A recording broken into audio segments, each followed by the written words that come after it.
இந்த கருத்தியல் ஓவியம் ஆய்வுக்காக வேந்தனொரு பாகர் எனும் எனது பேராய்வுக்காக அழகியல் தமிழ் அழகியல் கலை அழகியல் கூறும் பேராய்வுக்காக இந்த ஓவியத்தை வரைந்துள்ளேன். இந்த புடைப்புச் சிற்பம் மாமல்லபுரத்தின் ஆதிவராக குடைவரை கோயிலில் காண கிடைக்கும். இது முதலாம் மகேந்திரவர்மனின் புடைப்புச் சிற்பம்.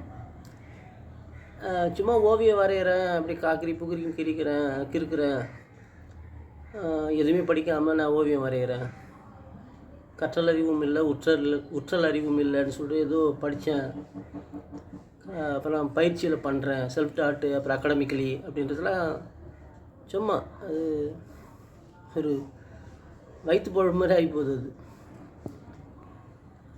நல்ல பயிற்சியாக ட்ராயிங் வரைய தெரிஞ்சால் கூட எதுக்கு வரைகிறேன், ஏன் வரைகிறோம், சும்மா ஏதோ ஒரு கான்செப்டுக்கு வரைஞ்சிக்கணும், மேலாப்பில் மேலோட்டமான கான்செப்டுக்கு வரைகிறதெல்லாம் தாண்டி இது முழுக்க ஆய்வு நிறைய இருக்குது. நம்ம முந்தைய கலைகளையே புரிஞ்சிக்கல, நம்ம அவ்வளோ முட்டாளாகவும் இருக்கிறோம்.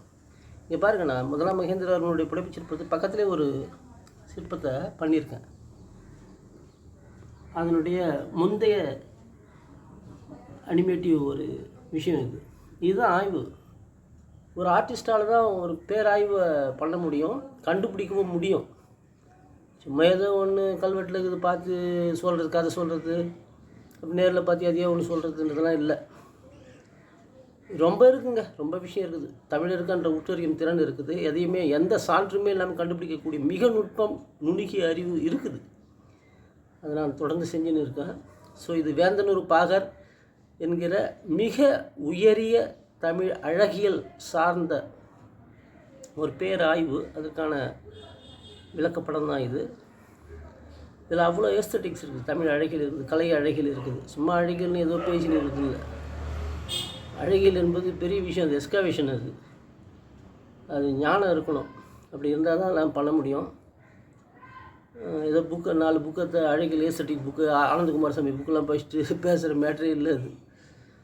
அது வாழணும் அதுலேயே. நன்றி.